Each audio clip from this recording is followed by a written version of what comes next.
Hey up everyone, Magpie Gaming here, and in this video we're going to do a quick overview of the new Battlefield 1 update. Of course it's June, so this is the June update, and along with this update there is a raft of changes to the game, and most notably there's a new map for the game, Nivelle Night. Now Nivelle Nights is the first night map for Battlefield 1. It's been in CTE testing for a while and has now been released this week. The patch or update is now live and will automatically download when you launch your Origin client. Now Nivelle Nights is arguably one of the prettier looking maps within Battlefield. It's very eerie with its atmospheric nighttime setting. You have fires and gas lights that light up parts of the trenches within the map, and you've also got tracer rounds that streak across the sky, lighting certain parts of the map up. Now I've played this map on the CTE server, but since then, up to the release, there's been a lot of changes to the map. It's now a lot darker, but looking at gameplay footage that I've seen, it's still quite easy to spot your enemies. But it is a good mud-filled trench map, and it's fitting that we get a night map within Battlefield 1 because of course not all battles within World War 1 took place on nice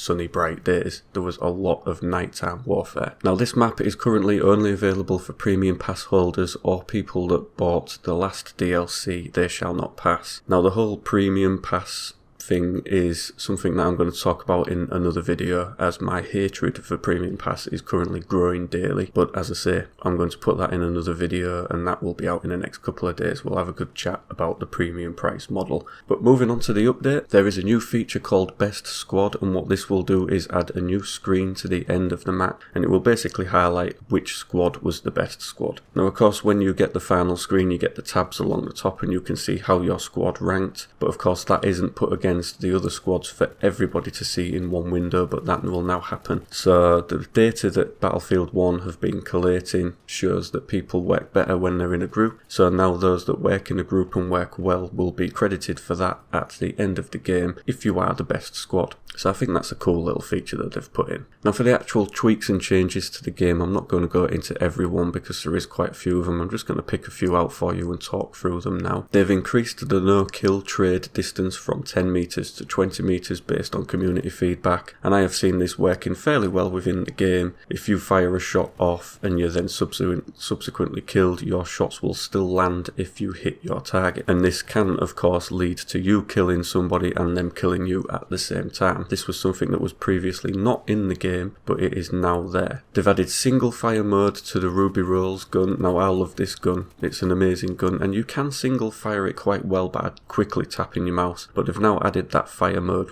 into the game. Ammo pouches now speed up grenade resupply if a player stands close to it. They've fixed an exploit that allowed AT mans to be placed on vehicles. That's no longer possible anymore. They've fixed some issues with maps and modes. Fort de Vaux, players should no longer be able to get on top of the fort around the courtyard area, so that was a little exploit that's now been removed. There's quite a lot of Verdun Heights fixes, fixed out a few of out-of-bounds spawns in operations, higher likelihood for more weather variation, and they've adjusted HQ spawns for both teams for Conquest. There's been a few changes to the netcode of the game. They've added a tooltip on the death screen for when the player has a high latency on the server. So of course if you're killed and they believe it's down to your latency, you will then be warned about that. And they've also moved the latency indicator to not overlap with any other UI elements. There's a couple of Xbox One fixes. They've fixed an issue where game crashed after selecting several custom button mappings for the vehicle controller buttons, and they've fixed an issue where the game would stop at black loading screen when loading maps. And for the PS4, they've fixed an issue where the game crashed after selecting several custom button mapping for the vehicle controller buttons, same as the Xbox One. Now of course there's a lot more other changes that have been made to the game. I've just gone through the just an overview of those changes. I'll put a link in the description below so that you can go check out the full update notes for yourself. But of course the main one for this update was that it's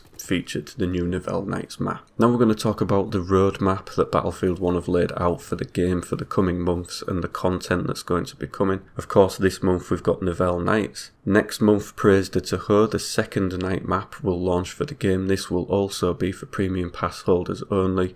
Up until today I didn't know if it would be free or not. There were rumours that that would come to the vanilla game for everybody to play, but it is now only going to be premium pass holders. I don't know if that will continue in the future. I don't know if it's going to be an exclusive for a few weeks and then released. I would like that to be the case, but I do not know that right now. And then in a move that's clearly done to appease the community, because there's been a lot of concern in the community about the length of time between the DLCs for this game, Lupko Pass, which was due to be in the DLC In the Name of the Tsar, will now release a month early and will come out in August, and then you will have the rest of the DLC that will release as usual in September. So what they've done for the next few months is basically made sure that there is a new map each month and there's a lot of new content coming. As I say, there was a lot of dislike for the fact that there was going to be such a huge period between the DLCs coming out. And to combat that, they've decided to do this roadmap and try and spread things out a little bit, make sure that, you know, people are getting something new every month, which I think is a good move.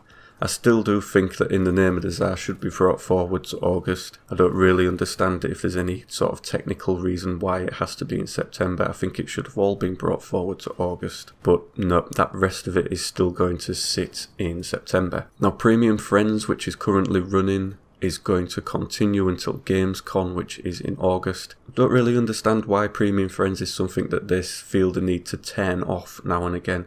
I think it works quite well. Now, if you don't know what Premium Friends is, basically if you know somebody that has Premium and you don't, they can go log on to the game, they can add you into their group, and you are then instantly granted access to the Premium maps. The only downside to this is that any XP that you collate on these maps is not given to you. It's kind of held in escrow, and then if you decide to upgrade to Premium, then all of that XP is then added to your account. So this is one good way to at least get a taste there for the premium maps, so you can play them all and see what they're like, and then work out if you want to buy into the Premium model. In July, there's going to be something called Premium Trials coming along, and this is described as all players will have the opportunity to play on previously released DLC maps. Not sure how that's going to work. I think it's probably going to be where there'll be a free weekend where everybody will be able to try out that DLC. And of course, there won't be any downloading necessary for this, because even though if you don't have Premium,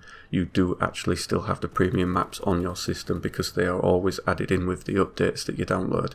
So you'd be instantly be able to go on, you wouldn't have to download an extra bit of the game or anything like that. And that is pretty much the roadmap for Battlefield 1 ahead. I do think that they've tried to answer people's concerns, definitely with regards to the length of time between the DLC. Lupko Pass, I've seen some gameplay footage of that. Quite a few of the lucky YouTubers that were chosen to go to EA Play have done footage of that and uploaded it, and it does look really good. It looks like a good map. It's quite huge, quite a huge map, so there's some travelling distance to be done between the flags, so it's definitely going to be one that's going to be a lot more tactical, I think. Nivelle Nights, again, the night map, that is an excellent map from what I played on the CTE server. There's no aeroplanes in it, so if you're worried about the spam from aeroplanes, you don't have to. There's no plane combat within that map. There are tanks and there is cavalry, and the cavalry can fit down the trenches, but again, the trenches become quite useful hiding from the tanks, so it is a good map. I did enjoy playing it, and I'm looking forward to playing it again very soon. I want to do a playthrough of that map. I'm hoping to do that over the weekend and get that online for you guys at the weekend, so if you're a little bit up in the air about this map, you can see what it's all about. And that is everything I have for you today, guys and girls. As I say, I will do a video detailing the Premium model pricing thing, because I've got a fair bit to say on that, because it does wind me up just lately with this Premium thing. But anyway, like I say, I'll go into that in another video. So thank you very much for watching and listening, everybody. Don't forget to like, share and subscribe. Of course, if you want to know more Battlefield news, please subscribe to me, press the bell, and you'll be informed of my latest videos. And I will catch you in the next one. Take care.